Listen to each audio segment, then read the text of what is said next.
I've seen this verse cause so much division in our world, right? The agnostic or the atheist or Hindus, Buddhists, Muslims, anybody that isn't a believer in Jesus Christ and the resurrection of Christ, they find this so insulting, but I don't even think, I know that this is good news for everyone. Let me break this down. I'm going to read it first, and please bear with me. Don't just run away because it's insulting. Oh, you hurt my feelings. Blessed is the ones whose feelings are not hurt by Christ. Right? Jesus said, I am the way, the truth, and the life.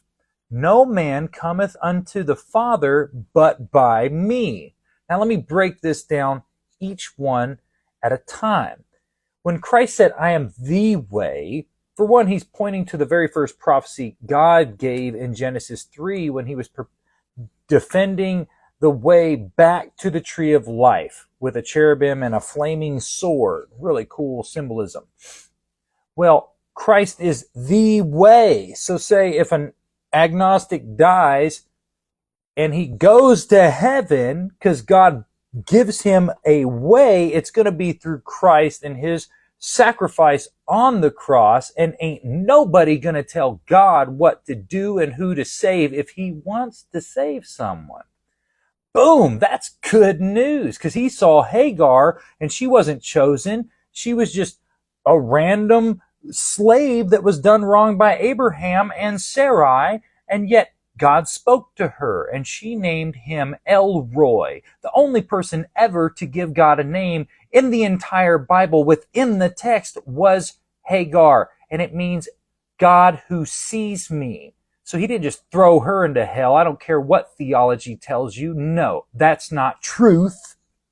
Okay, when Jesus said, I am the truth, singular, that's an amazing, great thing, especially within Christianity and Protestants especially, because you have all this division when that isn't that Catholics or the Easterns have set doctrines. You have all these different interpretations. You can't eat meat. You can't drink wine. You can't smoke that. You can't do this. You can't touch this. No, no, no. Well, none of that's in the Bible, majority of what I just said. And that Jesus, when he came, he said everything he said came from the Father. Nothing that he said did not come from the Father. So everything he said was absolute truth. So it's not my interpretation of the Bible. It's not your interpretation of the Bible. It's not Craig Rochelle's interpretation of the Bible. I love him to death, but it's not his interpretation of the Bible. It is only Jesus Christ that is the truth.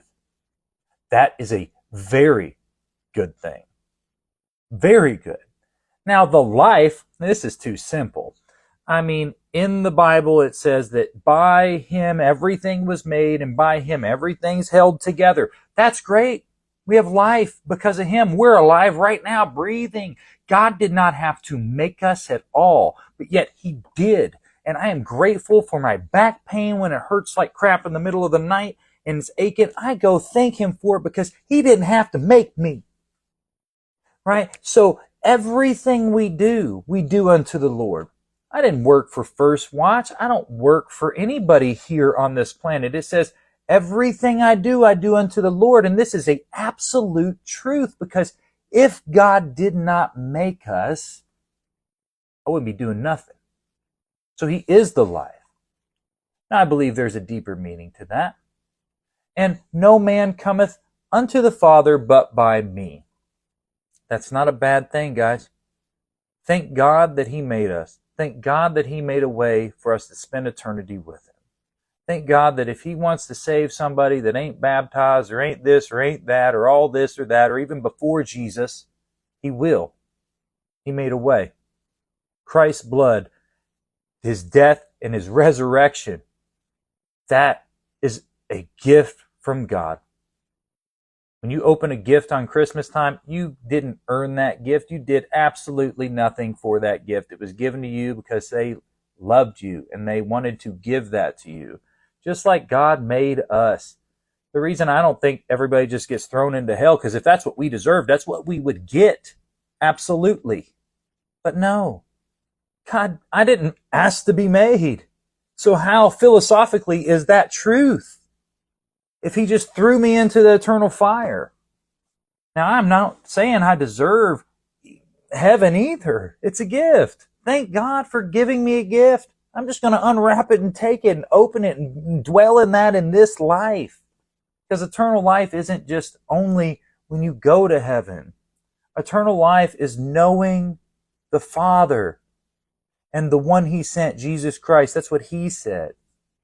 So eternal life begins right now. I know God. I know he loves us, every single one of us. And I know that he's just and he's going to do exactly what he wants to do. Guys, I love you because he loved us first. That is such good news.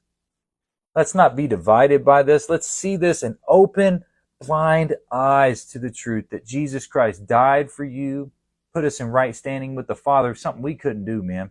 We are dust, and to dust we go. God bless, guys. This is good news.